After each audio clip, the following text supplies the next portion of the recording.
খেল তামাশা, এটা আর কিছুই নয়। জীবনের প্রকৃত আবাসস্থল হচ্ছে আখিরাত। এই দুনিয়া একটা মোহ, এই মোহের পেছনে মানুষেরা ঘুরছে, বিবি বাল বাচ্চা এর পেছনে ঘুরছে।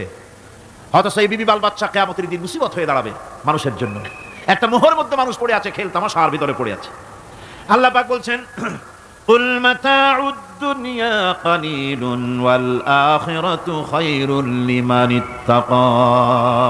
বলো, দুনিয়ার সমস্ত সম্পদ খুবই নগণ্য, আর যে ব্যক্তি পরকালকে বিশ্বাস করে, পরকালের কামনা করে, সেই খোদাভীরু লোকদের জন্য পরকাল হচ্ছে প্রকৃত আবাসস্থল।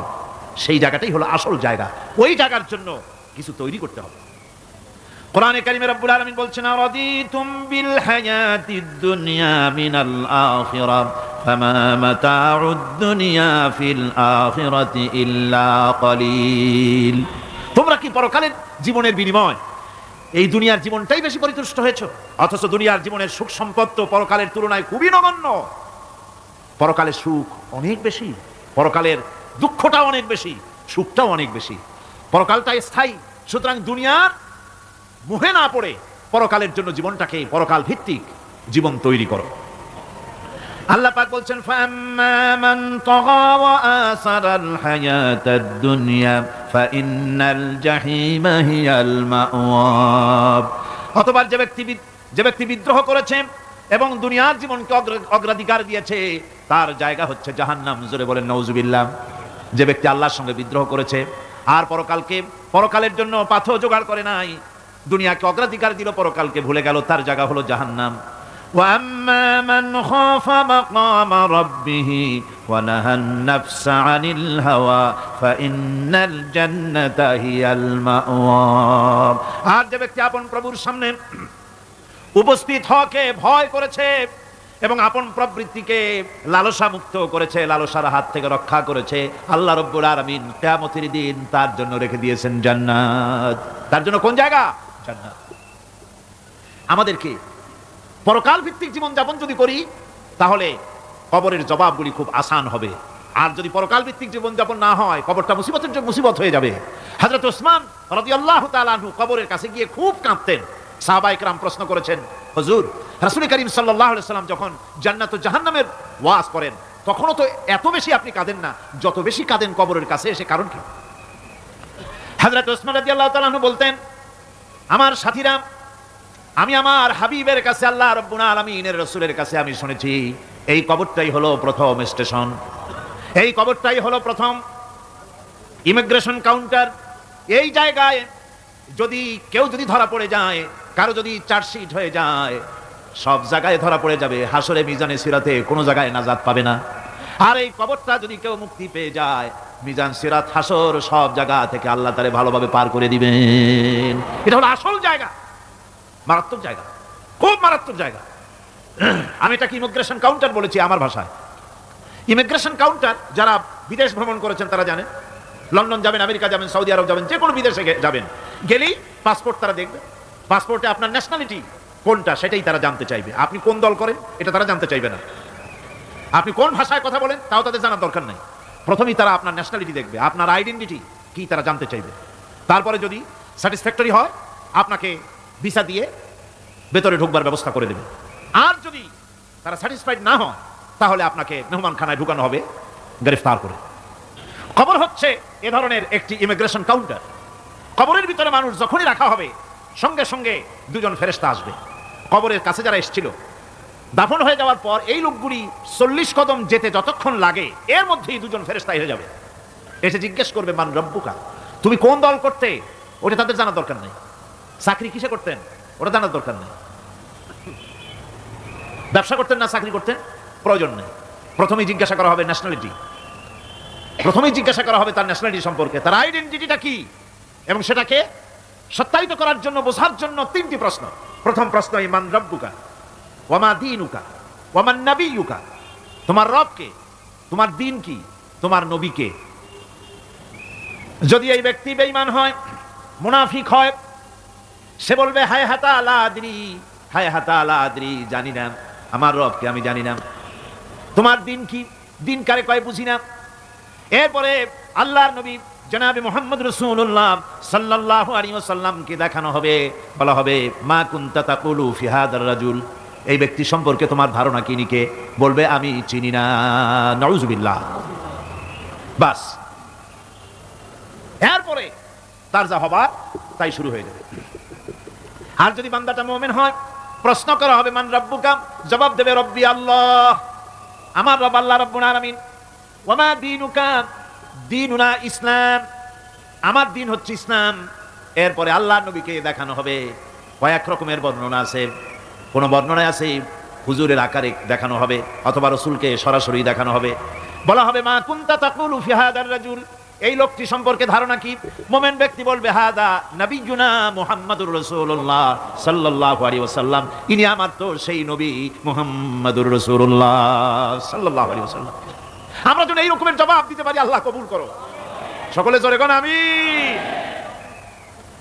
জবাব হয়ে যাওয়ার পর গায়ব থেকে আওয়াজ আসবে ফাফরিশু বিল জান্নাতি ওয়ালবিসু বিল জান্নাহ, ও আমার ফেরেশতারা আমার এই বান্দাকে জান্নাতের পোশাক পরায়া দাও আর কবরটাকে জান্নাতের বিছানা বিছায়া দাও। জান্নাতের পোশাক পরায়া দাও, জান্নাতের বিছানা বিছায়া দাও। ইলা মাদ্দা বাসারিহি, তার চোখের দৃষ্টি যত দূর যায় কবরটা ততটা প্রশস্ত করে দাও। এরপর বেহেশতের পোশাক পরাইয়া বেহেশতের বিছানা বিছায়া ফেরেশতা বলবে নম কানাউমুল উরুস, ঘুমিয়ে যাও।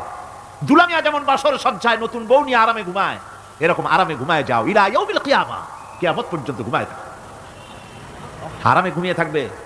এরপরে সিংহায় ফুৎকার হবে, সিংহার ফুৎকারের আওয়াজে তার ঘুম ভেঙে যাবে।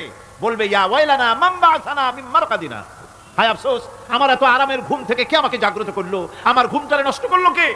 আওয়াজ আসবে হাদা মা ওয়াদার রহমান ওয়া সাদাকাল মুরসালুন, এটা হচ্ছে রহমানের সেই ওয়াদা, আর মুরসালিনরা নবীরা সত্য কথাই বলেছিলেন, সেই কিয়ামত অনুষ্ঠিত হচ্ছে।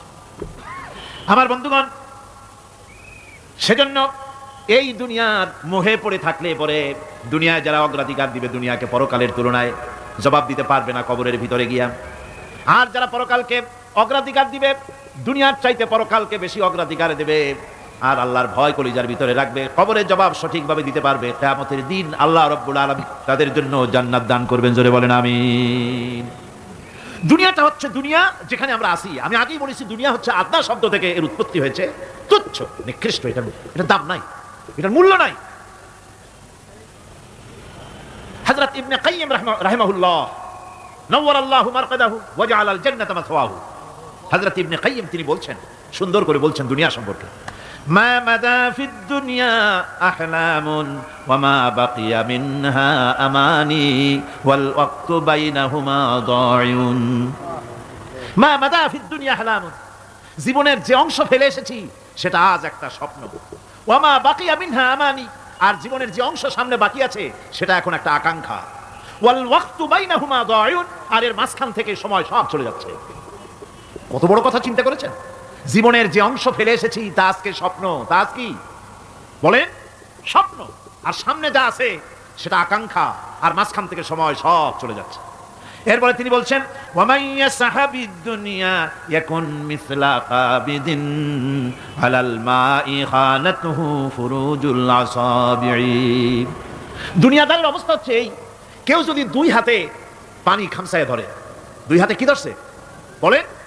দুই হাতে পানি খামসায় ধরেছে, খুব মজবুত করে ধরেছে, 2 মুঠ পানি।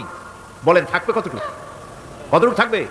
এক ফোঁটাও থাকবে না, কারণ তার আঙ্গুলের ফাঁক তার সাথে খেয়ানত করবে, আঙ্গুলের ফাঁক দিয়া পানিগুলি সব বেরিয়ে চলে যাবে। সুতরাং দুনিয়া যারা চায় তারা ঠিক পানি খামসায় ধরলে পানি যেমন হাতের ভেতর থেকে খেয়ানত করে চলে যায়, যারা দুনিয়া চায় দুনিয়াও তাদেরকে ভাবে ফাঁকি দিয়ে চলে যায়। তবুও দুনিয়ার মায়া মানুষের এত বেশি।